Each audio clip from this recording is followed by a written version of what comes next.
stop and go. Redbud! Woo! Traffic was backed up getting into the Redbud race on Saturday, but once inside, all the pros racing and stuff. it's ready, set, go. Great people. I mean, you can't ask for a better crowd. Not only is it packed, it's warm. It's Redbud every year, Redbud. Who thinks about the heat? Who thinks about the weather? For others, it's just right. It's beautiful out today. Come on, look at this. Look at the weather. Hold on, show the. You got it. Perfect. Perfect. And it's a perfect time for local businesses to benefit from this crowd.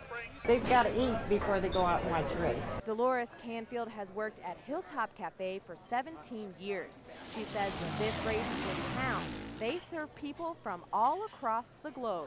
I waited on a guy this morning. I've waited on him 3 years in a row. He's from Canada. Not only is business good here, it's good for Buchanan. Puts Buchanan on the map. Not everybody knows in this little town. So it's a big shot in the arm. But for the fans, You gotta come, can't miss it. no matter how long it takes them to get here, they wouldn't miss this.